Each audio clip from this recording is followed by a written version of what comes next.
mémorial et sportif de Saint-Denis-les-Bourgs, place au théâtre, suivi de fêtes. 19h, Michel et Chantal, les histoires. 19h, le monde à l'envers.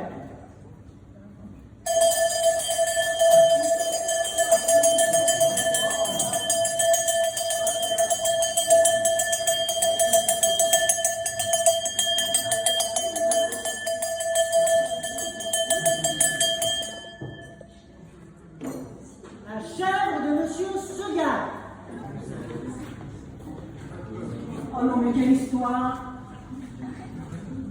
C'est triste, mais c'est quelle histoire? C'est affreux. En même temps.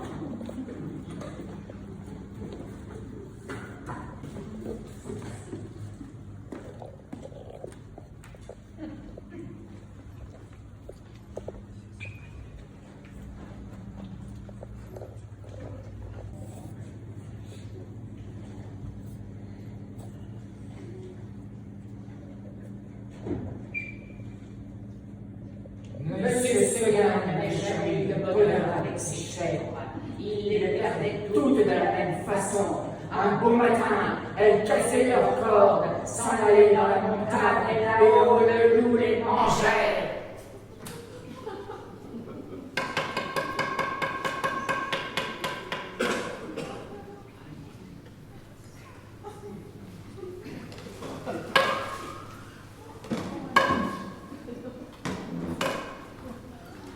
Ni les caresses de leur maître, ni la peur du loup, rien ne les retenait. C'était, paraît-il, des chèvres indépendantes voulant à tout prix le grand air et la liberté. Monsieur Seguin était consterné. Il s'apercevait. Monsieur Seguin était consterné. Il disait, c'est fini, les chèvres s'ennuient chez moi, je n'en garderai pas une. Cependant, il ne se découragea pas, et après avoir perdu 6 chèvres de la même manière, il en acheta Le septième. Seulement cette fois, il eut soin de la rendre toute jeune, pour qu'elle s'habitue mieux à demeurer chez lui. Quelle était jolie, la petite chèvre de M. Seguin. Qu'elle était jolie, avec ses yeux doux, sa barbiche de sous-officier, ses sabots noirs et luisants, ses cornes zébrées et ses longs palons. Caressant, se laissant traire sans bouger, sans mettre son pied dans les culottes. Sans mettre son pied dans les culottes.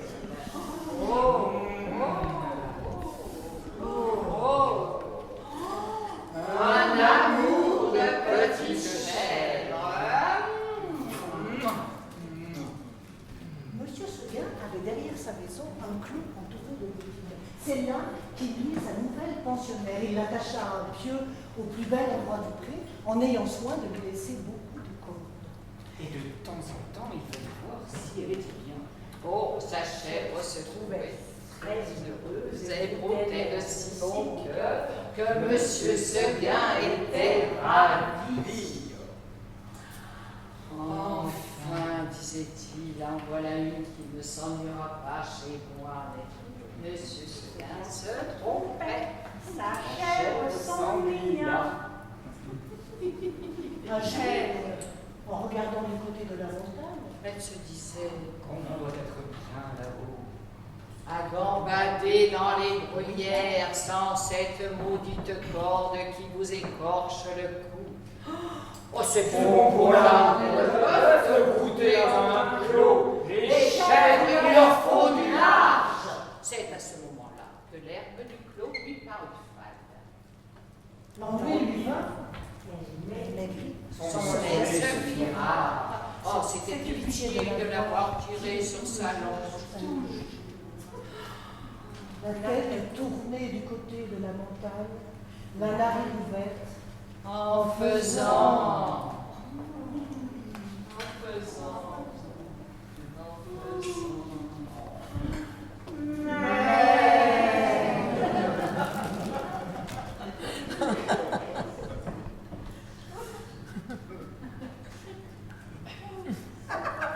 Monsieur Seguin s'apercevait bien que sa chair avait quelque chose, mais ne savait pas ce que c'était. Comme il achevait de la traire, sa chèvre se retourna et lui dit dans son patois. Gegrafische Neuromaschinen, Lili, Sicilien, Clever Talk, YouTube, bonjour. Je traduis. Écoutez, monsieur Seguin, je veux l'aller chez vous, laissez-moi aller dans la montagne. Oh mon Dieu, elle aussi, s'écria-t-il stupéfait. Du coup, il laissa tomber son épée. Puis, s'asseyant dans l'herbe à côté de sa chef, il lui dit en répondant à l'enquête, tu veux me quitter? Oui, monsieur Seguin. Oui, monsieur Seguin. Est-ce que l'herbe te manque ici? Ah non, monsieur Seguin. Tu es peut-être attaché de trop court, veux-tu que j'allonge ta corde? Ouais, ce n'est pas la peine, monsieur Seguin. Enfin, qu'est-ce qu'il te faut? Qu'est-ce que tu veux? Je veux aller dans la montagne, monsieur Seguin.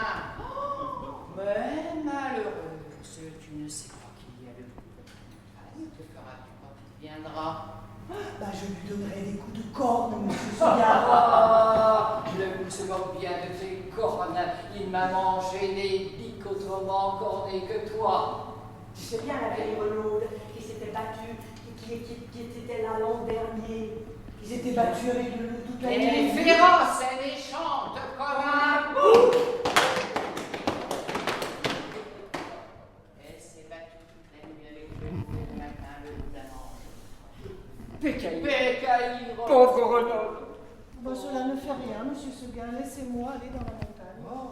Bonté divine, mais qu'est-ce qu'on a donc fait à mes chèvres? Encore une que le loup va me manger, eh bien, je te sauverai malgré toi, coquine. Je vais t'enfermer dans une étable toute noire et tu y resteras toujours. Là-dessus, il emporta ma chèvre dans une étable toute noire, dont il ferma la porte à double tour. Mais Malheureusement, Il avait oublié la fenêtre. après-il de tout tourner, que la petite chèvre s'en alla, s'en alla, s'en alla, s'en alla, s'en alla, s'en alla.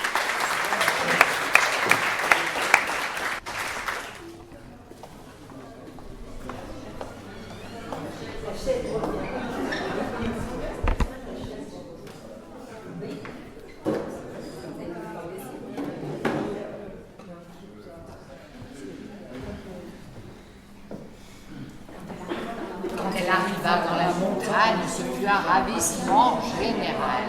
On l'a reçue comme une petite reine. Jamais les vieux sapins n'avaient rien vu d'aussi joli. Les châtaigniers se baissaient jusqu'à terre pour la caresser depuis l'enfange. Les genêts d'or s'ouvraient sur son passage et sentaient bon le temps qu'il pouvait. Toute la montagne lui fit fête. plus de pieux, plus Plus de de corps. corps. Rien qui ne l'empêcha de gambader, de brouter à sa guise.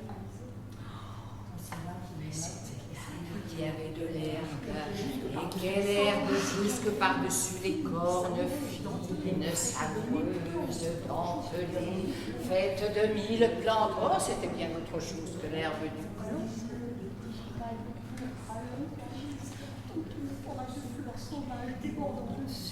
Et les fleurs, oh, des grandes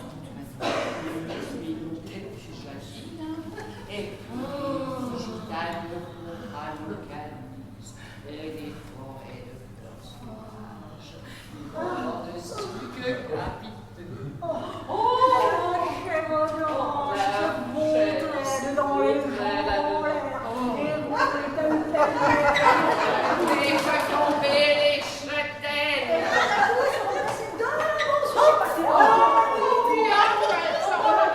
Oh, mais tantôt sur un pic, tantôt au fond d'un ravin, là-haut, en bas, en haut, partout, on aurait dit qu'il y avait des chèvres de monsieur Seguin dans la montagne. Mais Blanquette, c'est qu'elle n'avait peur de rien, Blanquette. Elle franchissait d'un bond les grands torrents qui l'éclaboussaient au passage de poussière humide et d'écume. Et Toute ruisselante, elle la laissait tomber sur quelques roches plates et se faisait sécher par le soleil. Une fois, s'avançant au bord d'un plateau, une feuille de cytise aux dents, elle aperçut en bas, tout en bas dans la vallée, le clos de Monsieur Seguin et sa maison dernière. Cela l'a fait rire aux larmes. Oh, comme c'est petit. Mais comment ai-je pu tenir dedans? Ah, pauvrette de se voir si haut perché, elle se croyait au moins aussi grande que le monde. En somme, ce fut une belle journée pour la chef de Monsieur Seguin. Vers le milieu du jour, en courant de droite et de gauche, elle tomba dans une troupe de chamois en train de croquer Une lambrusca. La lambrusca, belle lambrusca. On lui laissa la meilleure place à la lambeau. Et ces messieurs furent galant. Et qu'un jeune chamois à poil noir, enfin cela reste entre moi, eut la bonne fortune de plaire à Blanquette. Alors les deux amoureux ils partirent dans les bois quelques heures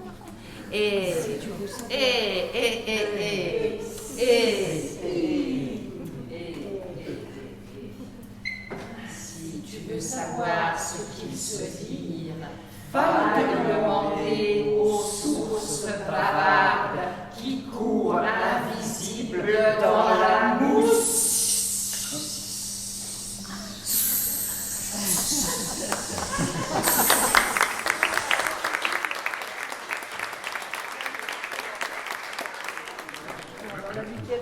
Ah, la biquette! Elle est où la biquette?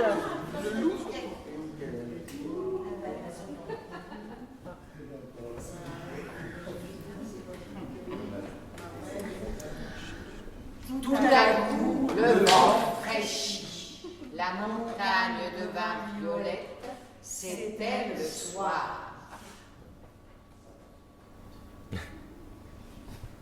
Déjà? Dit la petite chèvre et elle s'arrêta fort étonnée. En bas, les champs étaient noyés de brume. Le clos de Monsieur Seguin disparaissait dans le brouillard et de la maisonnette on ne voyait plus que le toit avec un peu de fumée. Elle écouta les clochettes d'un troupeau qu'on ramenait et se sentit l'âme toute triste. Un gerfaut qui rentrait la frôla de ses ailes en passant, elle tressaillit. Puis ce fut un long hurlement dans la montagne.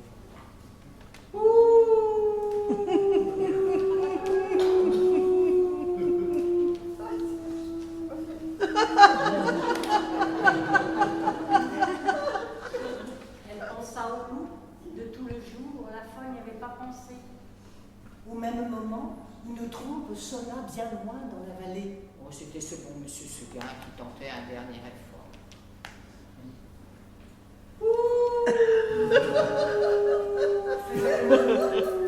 Reviens, reviens, faisait la trompe. Blanquette eut envie de revenir, mais au souvenir du clos, du pieu, de la corde, elle se dit que maintenant on ne pourrait plus se faire à cette vie et qu'il valait mieux rester. La trompe ne sonnait plus. Blanquette entendit derrière elle un bruissement de feuilles. Elle se retourna et vit dans l'ombre deux oreilles courtes, toutes droites, et des yeux qui reluisaient. C'était le loup. Énorme, immobile, assis sur son train de derrière, il était là, regardant la petite chèvre, la dégustant par avance. Comme il savait bien qu'il la mangerait, il ne se pressait pas. Seulement, comme elle se retournait, il se mit à rire méchamment.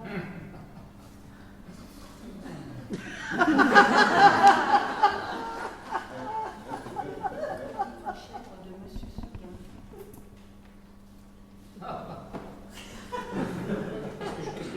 La petite chèvre, Monsieur Seguin, et il passa sa grosse langue rouge sur ses babines d'amadou.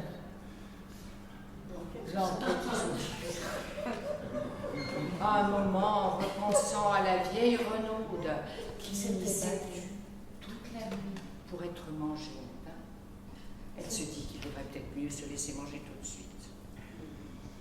Puis, s'étant ravisée, elle tomba en garde à tête basse, les cornes en avant, comme une brave chèvre de Monsieur Seguin qu'elle était.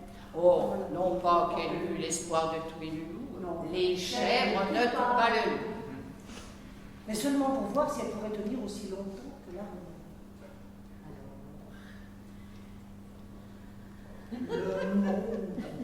Le monstre s'avança et les petites cornes entrèrent dans sa La blanquette. Plus de 10 fois, elle força le loup à reculer pour reprendre haleine. Et pendant ces trêves de quelques minutes, la gourmande cueillait encore en hâte un brin de sa chère herbe. Puis elle retournait au combat. Cela dura toute la nuit.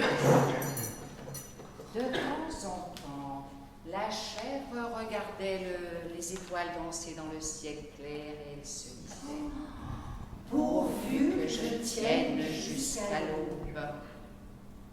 L'une après l'autre, Les étoiles s'éteignirent, la blanquette redoubla de coups de corne, le loup de coups de dents, une lueur pâle parut à l'horizon. Et le chant d'un coq enroué monta d'une métairie. Enfin, dit la pauvre bête qui n'attendait plus que le jour pour mourir. Et elle s'allongea par terre dans sa belle fourrure blanche toute tachée de sang. Alors le loup se jeta sur la petite chèvre et la mangea.